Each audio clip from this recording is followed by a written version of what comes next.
საპრეზიდენტო კანდიდატი პასუხობდა ჩვენ შეკითხვებს, ეს ხო პირდაპირ ჩართვა ამერიკის შეერთებული შტატებიდან და დღის კიდევ ერთი მთავარი თემა.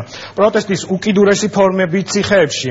ხელის მაგიდაზე დაჭედება, ფეხით ხის ჯვარზე მიჭედება, თავის დაწვის მცდელობა, შიმშილობა, პატიმართა ნაწილი მათი საქმეების ხელახალ გამოძიებას ითხოვს, ნაწილი ადმინისტრაციის წევრთა მოხსნას ან საპატიმრო პირობების გაუმჯობესებას. შეიცვალა თუ არა მსჯავრდებულთა ყოფა რამდენიმე ფართომასშტაბიანი ამნისტიისა თუ შეწყალების შედეგად. სისტემის გადატვირთულობის პრობლემის მოხსნის შემდეგ. არასამთავრობო სექტორი ყურადღებას ცალკეულ საპატიმროებში არაფორმალური მმართველობისა და ეგრეთ წოდებული მაყურებლის ინსტიტუტის შესაძლო ფაქტებზე ამახვილებს ყურადღებას. ერთ-ერთ მაგალითად გეგუთის ციხეში პატიმარ ლევან კორტავას გარდაცვალების ისტორიას ასახელებენ. რა ხდება სასჯელ ახსნების სისტემაში? ჩვენ შეკითხვებს პარლამენტის ადამიანის უფლებათა დაცვის კომიტეტის თავმჯდომარე უპასუხებს ეკა ბესელიამ. სასჯელ ახსნების რამდენიმე დაწესებულება მოინახულა და პატიმართა პრეტენზიებს პირადად გაეცნო. საღამომშვიდობის ქალბატონო ეკა, დიდი მადლობა რომ მიღებთ გადაცემაში მონაწილეობას. მე ვიცი რომ საკმაოდ დატვირთული კვირა გქონდათ, თქვენ თითქმის უმეტეს დაწესებულებაში იმყოფებოდით და თავად ისმენდით პატიმართა პრეტენზიებს. რეალურად რას მოითხოვენ, რა პრეტენზიები აქვთ მსჯავრდებულებს? საღამომშვიდობის ირაკლი, მოგესალმებით თქვენს და მაყურებელს.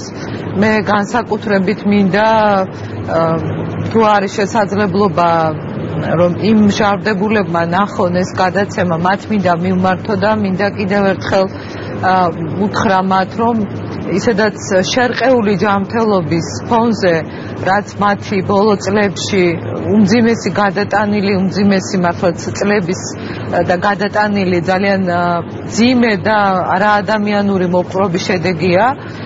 ამ ფონზე ისედაც ძალიან ბევრ მათგანს აქვს საკმაოდ ძიმე ავადმყოფობა, შიმშილობა, მათთვის ბუნებრივია, არის ძალიან სახიფათო და მე იმედი მაქვს, რომ ისინი ასეთ უკიდურეს ფორმას არ მიმართავენ თავიანთი პოზიციის გამოსახატად.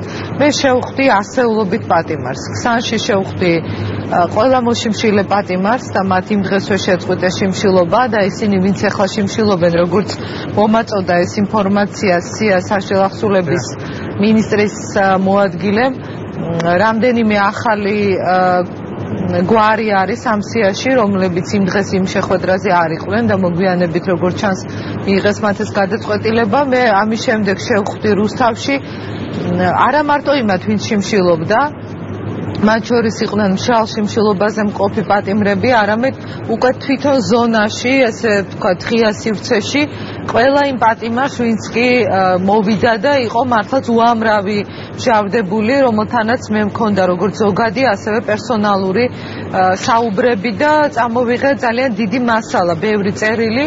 მინდა კლასიფიკაცია გითხრათ, ჩვენ ახლა ვაჯგუფებთ ამ საკითხებს. ამ დროისთვის შემიძლია უთხრა მათ, რაც დავპირდი, რომ მეორე დღიდანვე დაიწყებდა ჩვენი კომიტეტი მუშაობას აი ამ განცხადებებზე. მე სწორედ ეს პირობა შევასრულე და შევქმნით სამუშაო ჯგუფი, რომელიც უკვე მუშაობს ადამიანის უფლებათა დაცვის კომიტეტის წამყვანი სპეციალისტების მონაწილეობით. ერთი ადამიანი ჩვენ ვთხოვეთ, რომ გამოეყო სასჯელ ახსნების დაწესებულებას და მათ მოგვაწოდეს კანდიდატურა, ვინც სამუშაო ჯგუფში, ეს არის დეპარტამენტის უფროსი მოადგილე, რომელიც ჩაერთვება ამ სამუშაო პროცესში. ჩვენი იურისტები უკვე მუშაობენ და სწავლობენ ინდივიდუალურ შემთხვევებს. აქ არის სამი ძირითადი პრობლემა. ის ვისაც ვადაზე ადრე გათავისუფლება ეხება და ნახე იქ იყო რამდენიმე გვარი, ვისაც საბჭოზე, ანუ პირველი ეტაპზე თქვა უარი, ისინი ამბობენ რომ უსამართლო იყო ეს გადაწყვეტილება. ყველა გვარი, რომელიც მე მათ ჩამაწერინეს, რომ მათ უარი ეთქვათ, მე შევპირდი და ამას აუცილებლად გავაკეთებ, რომ შემდეგ კომისიაზე და არა საბჭოზე. კომისიაზე მე ამ ყველა გვარს წარვადგენ განსახილველად ყველა კონკრეტულ შემთხვევას და მოვისმენ რა არგუმენტებით ეთქვათ მათ უარი და ის სადაც არსებობს კანონიერი საფუძვლები მათი ვადაზე ადრე გათავისუფლების მიმოჩნია რომ ამ უფლებას უნდა ისარგებლოს. ბოლო დღეების განმავლობაში ეს საკითხი რომელიც შემიძლია მათ უთხრა რომ ბოლო დღეების განმავლობაში სისტემატურად ისმის საუბარი რომ ციხეებში არის საგანგაშო მდგომარეობა. გასაგებია ცალკეული მოთხოვნები ამ ადამიანების იქ არის საუბარი ასევე ადმინისტრაციაში სერიოზული რეფორმების და საკადრო ცვლილებების გატარებას და ასე შემდეგ. Რამდენად დაცულია მათი უფლებები წინა ხელისუფლებისგან განსხვავებით, იმიტომ რომ ბოლო ერთი კვირა საკმაოდ ბევრ პრობლემაზე მახვილდება ყურადღება და ეს შიმშილობის ესა თუ ის ფორმა, პროტესტის ფორმა არის შეფასებული როგორც საგანგაშო. თქვენ რა ინფორმაცია გაქვთ მოპოვებული? ირაკლი, მე მინდა გითხრათ, რომ სრულიად განსხვავებული მოცემულობა რაც იყო არჩევნებამდე და რაც არის დღეს. მე როდესაც პატიმრებს შევხვდი წინა კვირაში, მე მათ რაღაც სპეციალურ და საგანგებო ოთახში კი არ შევხვედრი ვარ. შევედი იმ საკნებში და იმ ოთახებში, სადაც ისინი ცხოვრობენ და მათ იქ ველაპარაკე, მათ შორის ყოველგვარი მეთვალყურეების გარეშე და ძალიან გულახდილი საუბარი ჰქონდათ. ცნობილი ფაქტია, რომ მათ აქვს ძალიან მაღალი სანდოობა და გამოხატეს ეს ღიად ჩემს მიმართ და მე მადლობელი ვარ, რომ იქ ძალიან ბევრმა შეწყვიტა, მათ შორის შალი შიმშილობა, იმიტომ რომ ძალიან მძიმე მდგომარეობაში იყვნენ. არცეც არ უთქვამს, რომ რომლის მიმართ ადგილი ჰქონდა, რომელიმეს მიმართ ადგილი ჰქონდა ღირსების შემლახავდა ძალადობრივ ქმედებას. ძირითადად პროტესტი იყო მოსამართლეების მიერ მიღებულ უკანონო გადაწყვეტილებაზე, სასჯელთა შეკრების წესი ჩვენ გავაუქმეთ, იცით რომ ახალი პროცედურები დავადგინეთ და ეს არ არის მასობრივი შემთხვევა, მაგალითად რუსთავში მითხრეს 400-დან 350 მჟავდებულს შეეცვალა სასჯელი, მაგრამ ის 50 ადამიანიც ვისაც დაუტოვეს იგივე სასჯელი, ისინი აპროტესტებენ და მიიჩნევენ, რომ უსამართლოდ მოხდა მათი სასჯელების გადახედვა. აი ასეთ შემთხვევებს უნდა განსაკუთრებული ყურადღება და მოსამართლეებმა უნდა იხელმძღვანელონ სამართლიანობის პრინციპით. სამწუხაროდ რამდენიმე გვარი ცნობილი გვარები მოსამართლეების ისევ დასახელდა და მე გავაჟღერე კიდეც მათი თხოვნით. ერთ-ერთი იყო ბატონი ჩემია, იყო კიდევ იქ რამდენიმე მოსამართლე, თუ არ ვცდები გირგვლიან საქმეზე, ვინც მონაწილეობდა იმ მოსამართლეებთაგან, რომელთა მიერ მიღებულ გადაწყვეტილებებს აპროტესტებენ პატიმრები და მესამე და მთავარი, ეს არის უკანონოდ გამოტანილი განაჩენების გადახედვა. ძალიან ბევრი პატიმარი ნახე, რომელიც ამბობს, რომ საერთოდ არ ჩაუდენია დანაშაული და სასჯელს იხდის. მე მათ უთხარი, რომ სექტემბერში ველოდები ჩვენ ამ კანონპროექტს, რომელთაც ხარვეზების დამდგენი კომისია უნდა შეიქმნას, იქამდე შეუძლებელია უბრალოდ ამ განაჩენების გადახედვა მექანიზმის არარსებობის გამო, თუმცა დღესვე არის შესაძლებელი და მე მიმაჩნია, რომ ეს პროცედურა ჩვენ უნდა დავიწყოთ იმ ფაქტების გამოძიების დაწყება, რომელზედაც ცემის წამების და არაადამიანური მოპყრობის კონკრეტულ შემთხვევებს ასახელებენ. ასეთი ბევრი პატიმარი ვნახე, ირაკლი, მე ვნახე იქ პატიმარი, რომელსაც კიდურები არ აქვს, ხელები არ აქვს, ეტლში მყოფი პატიმრები, რომლებიც ვერ გადაადგილდებიან. ეხლა ვსწავლობ ჩვენ ამ შემთხვევებს და კომისიაზე, რომელმაც უნდა განიხილოს ძიმე ავადმყოფების კატეგორია, ექვემდებარება თუ არა სასჯელის გადავადებას თუ გაუქმებას, აი ეს კატეგორია პატიმრების უნდა განიხილო და მე მიმაჩნია, რომ სამართლიანი იქნება თუ ასეთ ადამიანებს გავათავისუფლებთ, იმიტომ რომ ეხლა უხელო ადამიანი, უფეხო ადამიანი, რომელიც ვერ გადაადგილდება სასჯელს, ის ვერ იხდის რეალურად. ეს არის წამების ტოლფას, იმიტომ რომ სხვა პატიმარზეა დამოკიდებული. ესეთი განსაკუთრებული შემთხვევები უნდა გამოვყო. იყო ძალიან მადლიერი დამოკიდებულებას პატიმრების მხრიდან არ შემიძლია ესეც არ ვთქვა მოპყრობასთან დაკავშირებით. ეხლა პირობები, იცით, ის ვისაც სამედიცინო დახმარება ჭირდება და ასეთი ყველა პატიმარია, მე ვფიქრობ, რომ თითქმის ყველა სჭირდება. ამ მხრივ ჩვენ სწრაფად უნდა ვიმოქმედოთ და საშუალო ახსნილების მინისტრის მოადგილეც მახდა და ვისაუბრეთ, რომ ის ვისაც სჭირდება დახმარება, მე გადავეცი კიდე წესია, რომ მათ აუცილებლად გაუწევენ სამედიცინო დახმარებას და მონიტორინგს გაუწევენ. გასულ კვირას გამოქვეყნდა კვლევა. ამ კუთხითაც მე ვფიქრობ, რომ ამ კუთხითაც შეგვიძლია ჩვენ ეს პრობლემა მოვაგვაროთ შესაბამის უწყებებთან ერთად, ვისაც კი ჭირდება მედიკამენტები, როგორი ძვირადღირებულიც არ უნდა იყოს, თუ ის მოპოვებადია და არსებობს ფიზიკურად, უნდა მივაწოდოთ, იმიტომ რომ პატიმარს როცა ჭირდება ექიმი და წამალი, მას აქვს უფლება ეს მიიღოს და ჩვენ ამის უზრუნველყოფა შეგვიძლია. ამაზე მუშაობთ, მე ეს მინდა მათ უთხრა, რომ ჩვენ და ყველა კონკრეტულ შემთხვევაზე, აი რომელიც მე იმ დღეს მოვისმინე, რამდენიმე რამდენიმე საათის განმავლობაში როგორც გითხარით ასეულობით კონკრეტული პატიმრის ისტორიას ვისმენდი დაწყებულია ეს პროცესი უბრალოდ ბუნებრივია შეუძლებელია ერთ დღეს ყველა პრობლემის გადაწყვეტა განსაკუთრებით როდესაც ეხება უკანოდ გამოტანილ განაჩენებს საქმე მაგრამ ეტაპობრივად შეიძლება ამ პრობლემების დაძლევა მე ასევე მინდა გითხრათ რომ შეიძლება იქ რიგ შემთხვევაში რაიმე დარღვევა თუ არის ამაზე თვითონ ღიად კონკრეტულად უნდა თქვან მე მხოლოდ ერთი პატიმრისგან მოვისმინე იქვე საჯარო სხვათა შორის სამდურავით სხვა დანარჩენებისგან ადმინისტრაციის მხრიდან მე ეს არ მომისმენია იყო ჩხრეკასთან დაკავშირებით რაც გააპროტესტა ერთ-ერთმა პატიმარმა მან თქვა რომ როდესაც პაემაზე შედის მისი ოჯახის წევრი ჩხრეკის დროს ზედმეტად ჩარევა ხდება ესე ვთქვათ ამ პროცედურაში და გაცილებით უფრო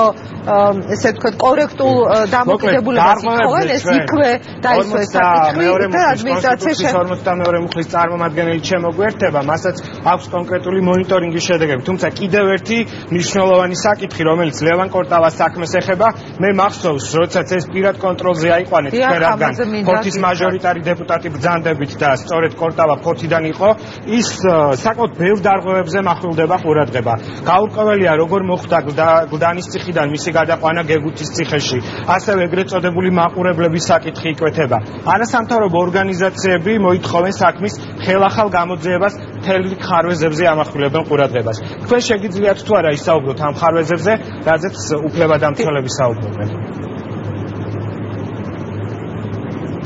დიახ კორტავა საქმე ნამდვილად არის ჩემი განსაკუთრებული ყურადღებისა და მონიტორინგის ქვეშ და ჩვენი კომიტეტი მუშაობს ალბათ რამდენიმე დღეში მოკლე პერიოდში ჩვენ დავასრულებთ ამ პროცედურას ველოდები რამდენიმე კონკრეტულ ღონისძიებას და არ დაგიმალავთ პირადად მინდა ამ დღეებში გეგუთის კოლონიაში პატიმრებს შევხვდე ვიზეც უშუალოდ არის საუბარი პროკურატურამ იმუშავა ამ საქმეზე და ეს დანაშაული უმძიმესი დანაშაული მე ვიტყოდი მართლაც აი უმძიმესი ტრაგედია ადამიანურად მართლაც ძალიან მიჭირს ამას საუბარი ეს დანაშაული გაიხსნა თუმცა ოჯახს აქვს განცდა რომ რაღაც კითხვები არის ვერ კიდევ პასუხგაუცემელი მე მას შემდეგ რაც აი ამ რამდენიმე აუცილებელ ღონისძიებას გავატარებ კიდევ და ველოდებით რამდენიმე ინფორმაციას და ვამოწმებ მე შემეძლება უკვე საბოლოო დასკვნა გითხრათ და ასევე მიმაჩნია რომ ის რომ რატომ იყო გადმოყვანილი და რატომ მოხდა საერთოდ ის რომ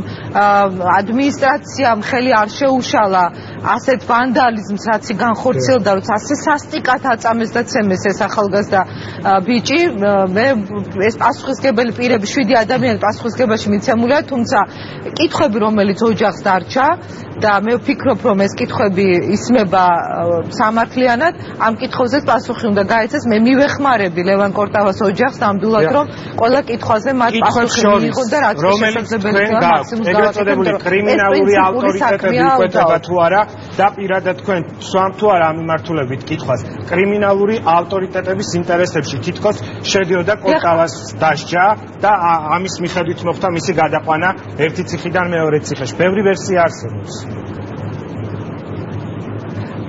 აი მე ეს კითხვა როდესაც აი ამ დეტალებს ვეცნობი განსაკუთრებით რაც პროკურატურამ ამ დროისთვის დაადგინა ეს კითხვა მეც გამიჩნდა იმიტომ რომ რაღაც აი მართლაც ცოტა უცნაურია რომ კორტავას დასჯაში ჯერ რაღაც ადმინისტრაციასთან კონფლიქტი დაიწყო და შემდეგ უკვე პატიმრები ჩაერთნენ და რა ხომ არ იყო აქ რაიმე ტიპის რაღაცა წინასწარი თანხმობა მე ყოველ შემთხვევაში ჯერ არ მინდა წერტილი დავსვა იმიტომ რომ გამოძიება ვიცი რომ ჯერ დასრულებული არ არის თუმცა მაქვს კიდევ რამდენიმე კითხვა მათ შორის აი ამ კონკრეტულ საკითხთან დაკავშირებით რომელზედაც მე პასუხი მექნება მას შემდეგ რაც პირადად გავესაუბრები ცოტა უცნაურია როდესაც რამდენიმე პატიმარი იმ გეგუთის კოლონიიდან წერილს აგზავნის პარლამენტში და კანცელარიაში რომ ადმინისტრაციას ნუ ვახსენებ ასეთი შინაარსის წერილი იყო და რომ ადმინისტრაცია არაფერ შუაში არ არის მე მგონია რომ აი ასეთ წერილი ტიპის დაწერაშიც ვიღაცის ხელი ურევია, რაც ასევე ჩემთვის კითხვას ბადებს და კიდევ ერთხელ ვამბობ, შეგნებულად არ ვსვამ წერტილს, იმიტომ რომ რაღაც საკითხები კიდევ მინდა რომ გადამოწმდეს და საბოლოოდ უახლოეს პერიოდში ეს შესაძლოა, ეს წერილები სწორედ პატიმრებისა და ციხის თანამშრომლებს შორის ეგრეთ წოდებულ უკანონო კავშირებზეც მიუთითებდეს, რაც აუცილებლად უნდა იქნეს ალბათ აღმოფხვრილი, თუმცა ოფიციალური პირებიც, მთავრობის წარმომადგენლებიც არ მალავენ, რომ შესაძლოა რაიმე უკანონო კავშირები ამ მიმართულებით ციხეში არსებობდეს. ალბათ თუ ეს საქმე არ იქნება გამოძიებული ბოლომდე კორტავას საქმე, ერთგვარი წახალისება იქნება ზოგიერთ იმ ადამიანისთვის, რომელიც ძალადობას ისევ ცდილობს ციხეში, ხო? დამეთანხმებით ალბათ. დასაკურველია ირაკლი გეთანხმებით, ამიტომაც ძალიან პრინციპულია თავად ვიცი მინისტრის სოზარ სუბარის პოზიცია და პროკურატურის, რომლებიც აქტიურად მუშაობენ და მე კიდევ ერთხელ მინდა ვთქვა, რომ ეხა ეს სამ საქმის დრამატული და მართლაც შემზარავი სურათი, ის რომ 24 წლის ახალგაზრდა ბიჭი ეს სასტიკად იყო მოკლული, მე იმედი მინდა ვიქონიო, რომ ეს იქნება ერთი შემთხვევა და არასოდეს ეს არ განმეორდება, მაგრამ ამ ერთ კონკრეტულ ტრაგედიაზე ჩვენ უნდა გავაკეთოთ ანალიზი და ის პრობლემები, რომელიც გამოიკვეთა ამ დროისთვის, ამ პრობლემებს თვალი არ უნდა დაუხუჭოთ და უნდა ამას სწრაფად რეაგირება, იმიტომ რომ რაღაცა ტიპის ესეთი კავშირი რაღაც გამოჩნდა, სრულიად ესეთი უცნაური კავშირი და უკანონო კავშირი მე ვიტყოდი რაღაც ჯგუფსა და ადმინისტრაციას შორის და ეს ბოლომდე უნდა გაირკვეს და დაუჟელი თუ ვინმეს პასუხისმგებლობის საკითხი კიდევ არის დასაყენებელი არ უნდა დარჩეს, გარდა იმ ადამიანებისა, ვინც ამ დროისთვის არის მხილებული და ჯერ კიდევ პროცედურები მიმდინარეობს და ასევე მინდა უთხრა ლევან კორტავას ოჯახის წევრებს, მე იმ ოჯახში ვიყავი და ვიცი მათი უმძიმესი მდგომარეობა, სხვა შორის იმ ოჯახს ჭირდება მხარდაჭერა, ჭირდება თანადგომა, ჩემგან მათ ეს აქვთ, მაგრამ მე მგონია რომ კიდევ მეტი უნდა გავაკეთოთ იმისთვის, რომ მათ არ დარჩეთ განცდა იმისა, რომ ამ საქმეზე რაღაცა კიდევ დარჩა პასუხგაუცემელი.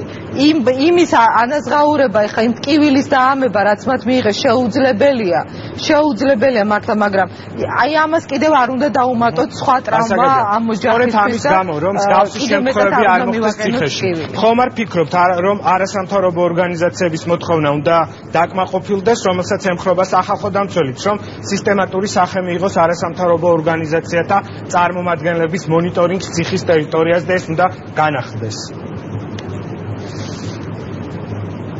მე მხარს უჭერ ამ იდეას და მიმაჩნია, რომ ფართო მონიტორინგის შესაძლებლობის მიცემა და გაფართოება ამ მანდატის უფლებადამცველებისთვის ეს იქნება კარგი. და ჩაკეტილი სივრცე ყოველთვის არის გრძელვადიან პროცესში არა სასურველი შედეგის მომტანი. მეტი მონიტორინგი, მეტი გამჭვირვალობა, მეტი ღიაობა არის აუცილებელი, ასე რომ არასამთავრობოების ჩართვა ამ პროცესში იქნება ძალიან კარგი და მე ამ იდეას უჭერდი მხარს და დღესაც უჭერ მხარს. დიდი მადლობა. ეკავესელია საპარლამენტო უმრავლესობის წევრი